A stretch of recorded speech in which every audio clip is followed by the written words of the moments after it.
Le 25 avril 2016, le secrétaire général Xi Jinping se rend au village de Xiaogang, dans le district de Fenyang de la province de l'Anhui. C'est la première fois qu'il vient dans cette localité, mais il s'y intéresse déjà depuis 38 ans. 这次到安徽来考察，专门到小岗村来看一看，这也是我的一个心愿。我是在1978年我来过这里，就是没有到小岗村，我到了滁州。当时来我记得一本那个笔记，我还都收藏着呢，印象很深刻啊，因为这是我改革开放以后啊接触农村的，可以说是这个改革的第一课。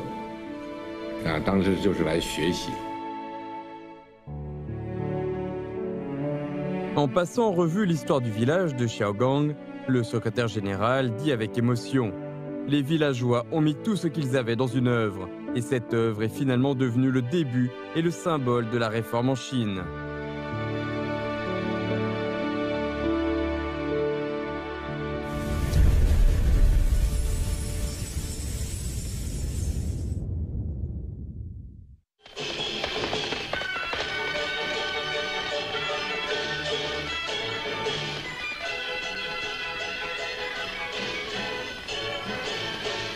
La réforme des structures économiques en Chine commence par les régions rurales.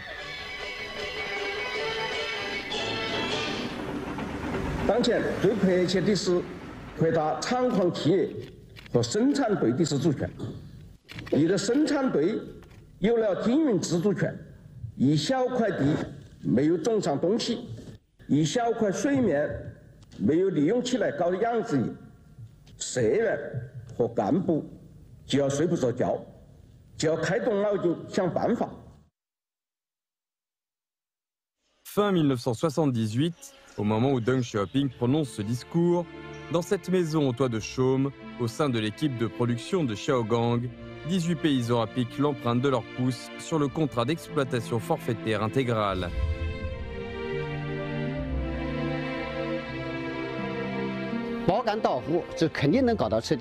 那是群众呢，肯定呢不会能再要饭，所以呢，我们呢就是制定了一个呢，就是欠国家的，那后集体的，剩下就是自己的。”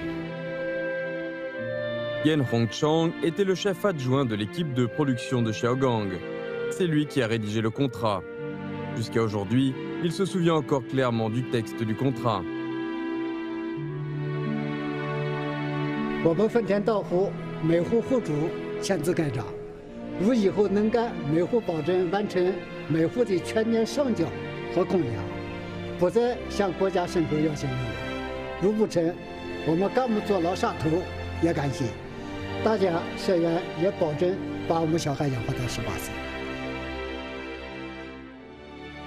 Yan Hongchang ne s'imagine pas à ce moment-là que le système d'exploitation forfaitaire va non seulement changer la vie des villageois de Xiaogang, mais aussi préluder à une réforme économique dans les régions rurales chinoises.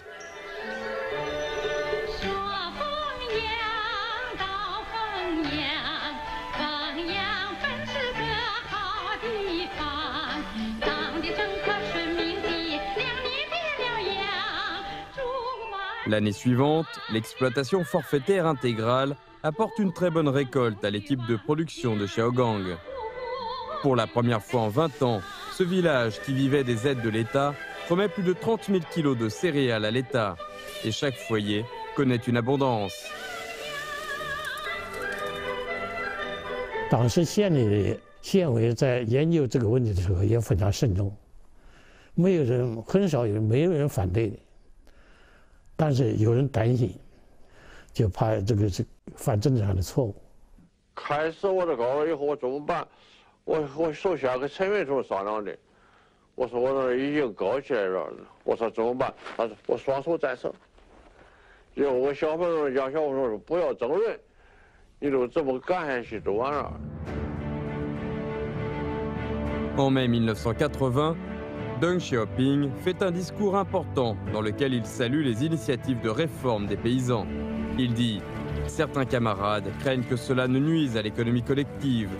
Je pense que ce n'est pas la peine d'avoir une telle crainte. » En général, le problème principal du travail lié aux régions rurales, c'est que la pensée n'est pas suffisamment libérée. Avec le soutien de Deng Xiaoping, un grand nombre d'autorités locales donnent libre cours aux initiatives des paysans dans leurs choix et expérimentations. Fin 1984, 99% des équipes de production dans l'ensemble du pays adoptent le système d'exploitation forfaitaire à base familiale. Deng Xiaoping dit, non sans émotion, que la réforme rurale est une grande création des paysans chinois. En octobre 1983, le comité central du PCC et le Conseil des affaires d'État publient l'avis sur la séparation des services administratifs et des communes populaires et la création des gouvernements de bourgs. Cela met fin au système dans lequel les communes populaires jouent les rôles d'organisation administrative et économique en même temps. La réforme rurale est un grand succès en faveur du boom des entreprises rurales. Les paysans s'appuient sur les atouts de leur région pour explorer des modes de développement adaptés aux conditions locales.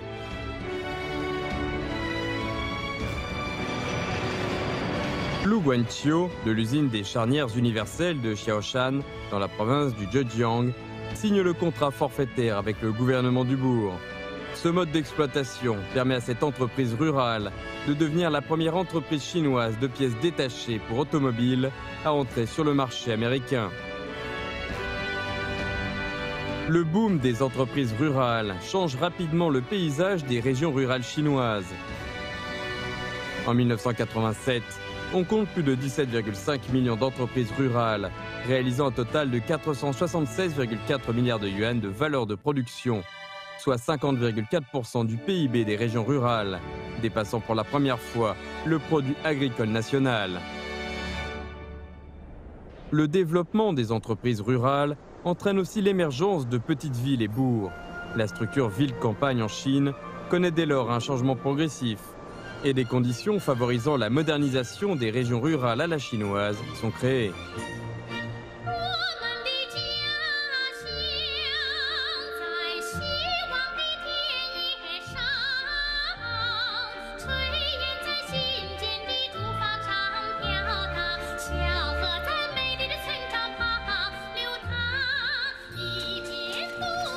C'est dans les régions rurales que la réforme connaît ses premières percées.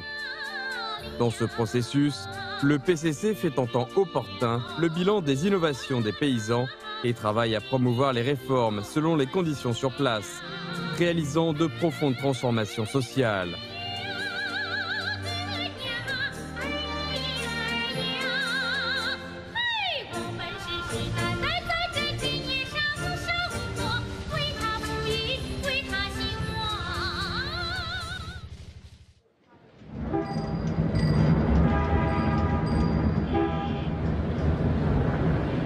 La réforme du système économique en ville s'inspire de celle à la campagne, mais elle est bien plus compliquée.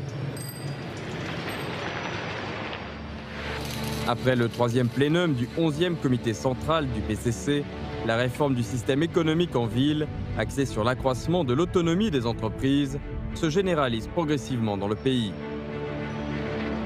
En avril 1979, le comité central du PCC et le Conseil des affaires d'État décident de mener des expérimentations dans 8 grandes entreprises publiques. La réforme, visant à accroître l'autonomie des entreprises, apporte un changement au régime classique de l'économie planifiée. Avant la réforme, les entreprises publiques produisent selon le plan national. Après, elles doivent vendre leurs produits selon les besoins du marché et se soucier des bénéfices.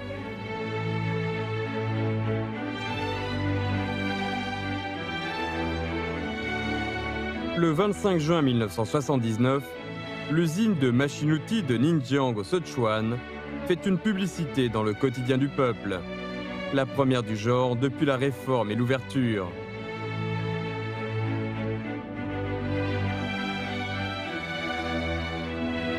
Suite à cela, l'usine reçoit un très grand nombre de commandes et vend plus de 1000 machines en Chine et à l'étranger. Le chiffre d'affaires flambe, tout comme le salaire des ouvriers.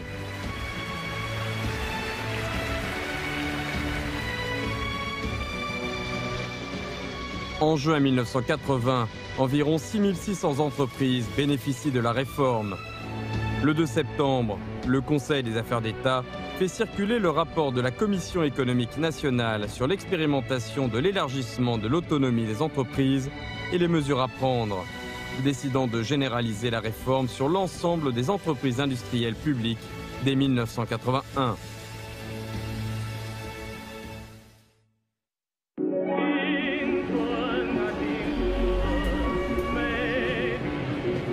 En 1979, les jeunes instruits retournent dans les villes en nombre. Pour atténuer la pression sur l'emploi, le comité central du PCC et le Conseil des affaires d'État prennent la décision de soutenir le développement des économies collectives et individuelles.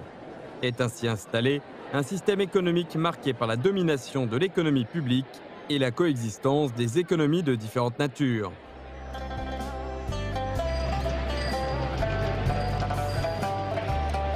En juin 1979, In Cheng-shi à Beijing quitte son poste au bureau du quartier pour créer une maison de thé à Tianmen, avec une vingtaine de jeunes instruits retournés en ville. Leur petite entreprise ravive la mémoire de la vieille Beijing et ravive l'art de vivre à la pékinoise.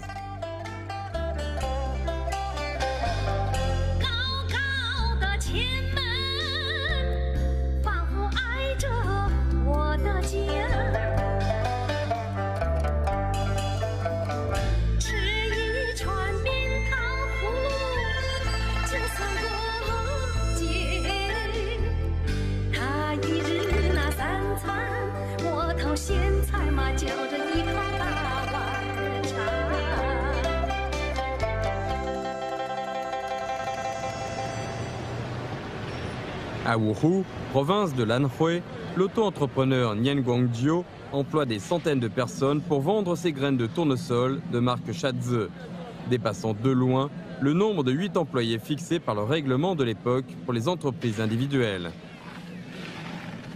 Certains veulent proscrire l'entreprise Shadze. Deng Xiaoping répond : si nous le faisons, les gens parleront de changement de la politique. Ils seront inquiets. Nous n'avons rien à craindre en laissant Shadze se développer. Le socialisme a-t-il été affecté? 邓小平讲话，他是为了，不是为杀了一个人，为了全国人民来指导完整。我们的事业靠党的政策，党的政策一稳定，我们的事业就发展快。 En 1981, le Conseil des affaires d'État publie des mesures sur l'économie individuelle non agricole. Les auto-entrepreneurs deviennent des travailleurs légaux.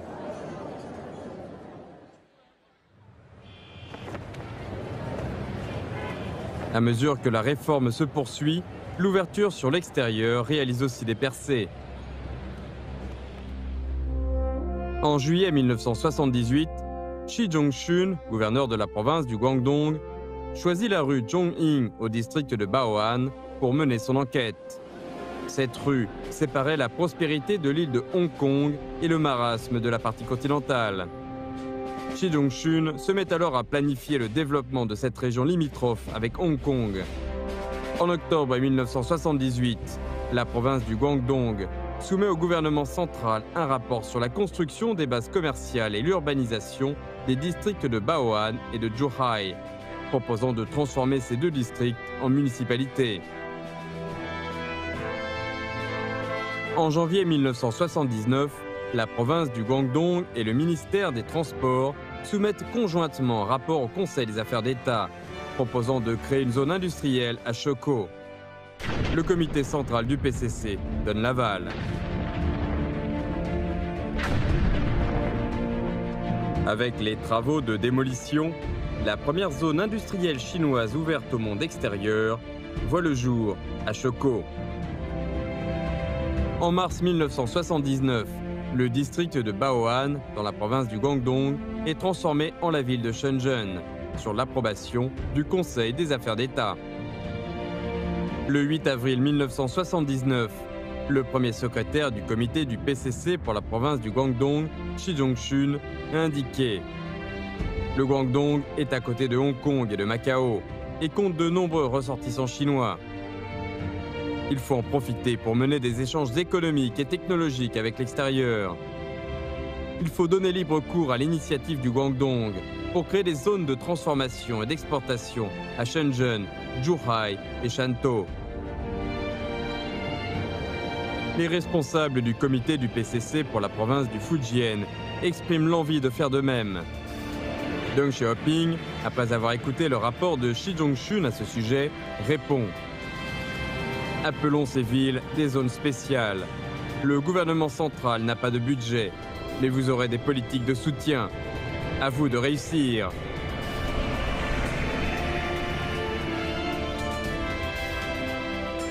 Le 26 août 1980, la Chine crée officiellement ses zones économiques spéciales. La 15e réunion du comité permanent de la 5e Assemblée populaire nationale approuve la décision du Conseil des affaires d'État de créer des zones économiques spéciales à Shenzhen, Zhuhai et Shantou au Guangdong et à Xiamen au Fujian.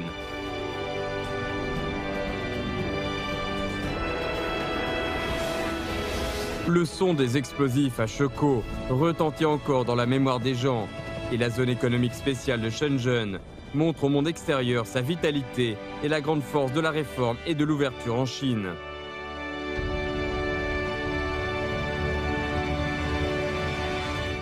Shenzhen等经济特区的成功实践，充分证明，党中央关于兴办经济特区的战略决策是完全正确的。经济特区不仅要继续办下去，而且要办得更好，办得水平更高。L'année 1979 marque le début de la réforme en Chine. Les nouvelles pratiques ne cessent d'aiguiser les esprits et de donner naissance à de nouvelles idées.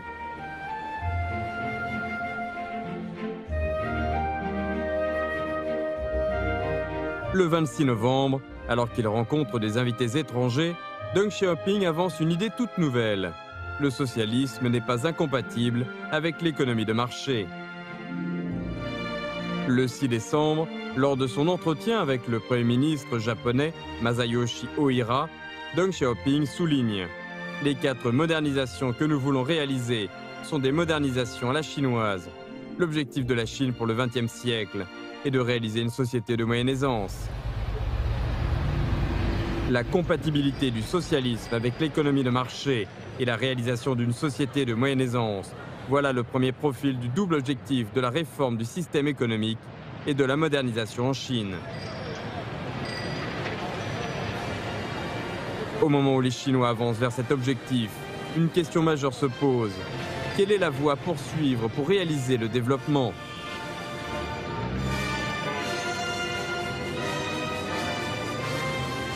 Le 1er septembre 1982, Deng Xiaoping a déclaré devant le 12e congrès du PCC. 把马克思主义的普遍真理通过我国的具体实际结合起来，走自己的道路，建设有中国特色的社会主义。 Construire le socialisme à la chinoise répond à l'importante question posée sur la voie à poursuivre par la Chine après sa réforme et son ouverture sur l'extérieur. C'est aussi un grand repère qui donne le cap à la réforme, à l'ouverture sur l'extérieur et à la modernisation socialiste pour la nouvelle période.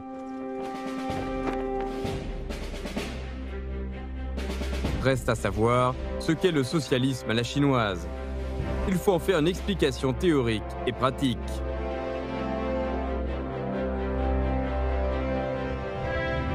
Le 20 octobre 1984, le 3e plénum du 12e comité central du PCC adopte la décision du comité central du PCC sur la réforme du système économique. La décision rejette l'idée classique d'opposer l'économie planifiée à l'économie de marché et qualifie l'économie socialiste chinoise d'économie de marché planifiée sur la base de la propriété publique. Deng Xiaoping apprécie ce document qui constitue l'économie politique, combinant les principes du marxisme et la pratique socialiste chinoise. Il dit « C'est un bon document, car il explique ce qu'est le socialisme, avec des formules toutes nouvelles. Je pense que c'est très bien expliqué.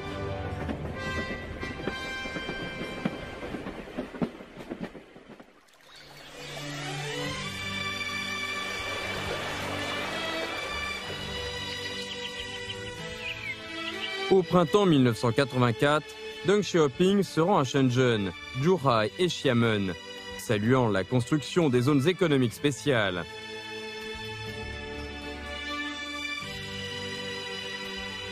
Le gouvernement central décide d'ouvrir 14 villes côtières de plus.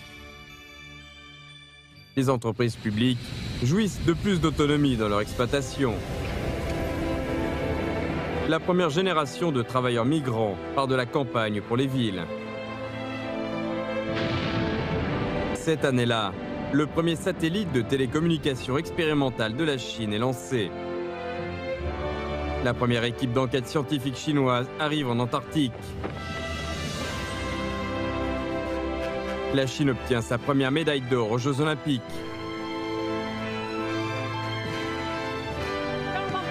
L'équipe féminine de volley-ball devient pour la 3e fois consécutive championne du monde de volley-ball féminin, suscitant l'enthousiasme patriotique de tous les Chinois.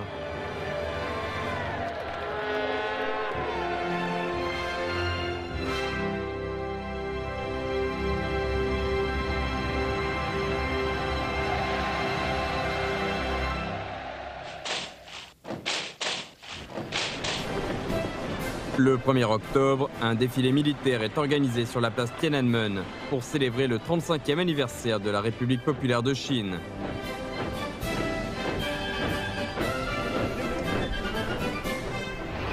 C'est le 12e défilé militaire organisé depuis 1949 et le premier depuis 1959, après 25 ans d'interruption.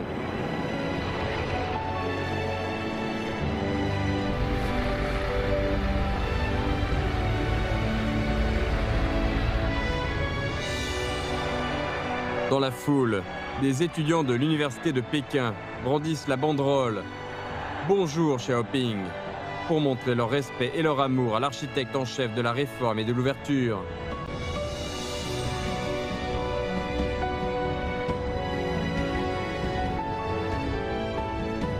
La réforme et l'ouverture mobilisent l'enthousiasme des scientifiques.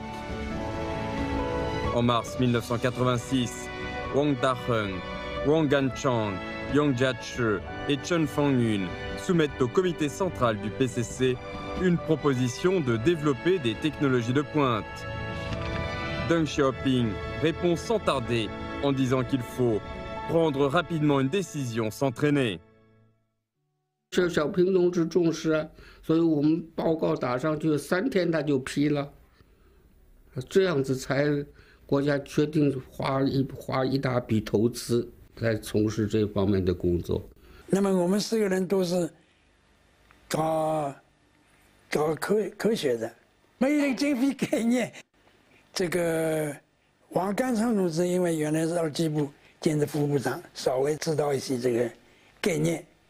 他说大概几千万块钱，后来张金富跟我们说，他说国务院已经初步决定，准备花100个亿。100个亿，当时是所以我们就吓了一大跳，吓了一大跳。En novembre, le comité central du PCC décide d'appliquer le programme 863 pour le développement des hautes technologies. Des milliers de scientifiques coopèrent dans leurs domaines respectifs. La recherche des hautes technologies entre dans une nouvelle ère en Chine.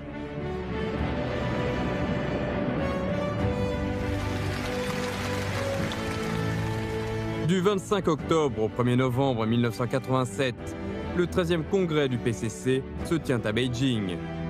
Le congrès fait une explication exhaustive de la théorie sur le stade primaire du socialisme et définit la ligne fondamentale du PCC au stade primaire du socialisme.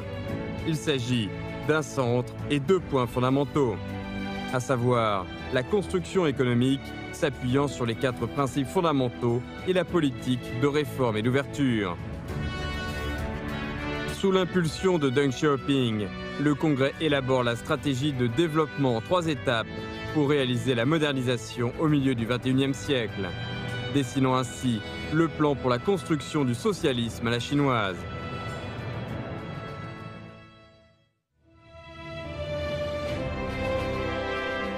Le PCC trouve ainsi le chemin du socialisme à la chinoise, en combinant les principes fondamentaux du marxisme avec la réalité chinoise. Ce chemin est frayé et élargi grâce aux efforts d'exploration et d'innovation de l'ensemble du peuple chinois, sous la direction de la deuxième génération des dirigeants du PCC, unis autour de Deng Xiaoping, en suivant la ligne idéologique de libération de la pensée et de recherche de la vérité dans les faits.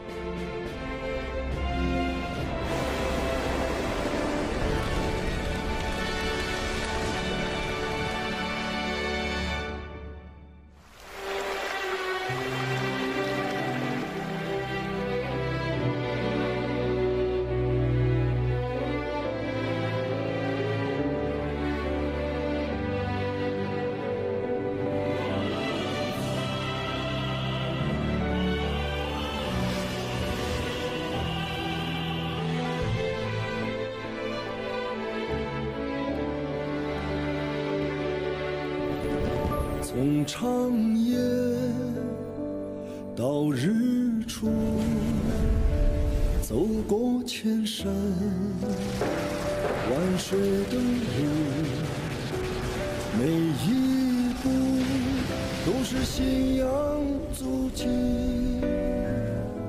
烙印下新中国版图，从贫弱到富强，走出复兴，为业征途，每一天都有奋斗牺牲，只为人民拥抱幸福，凭着心中坚定信念，敢叫日月换新天，雄关漫道，风雨无阻，汇聚起中华儿女同向前。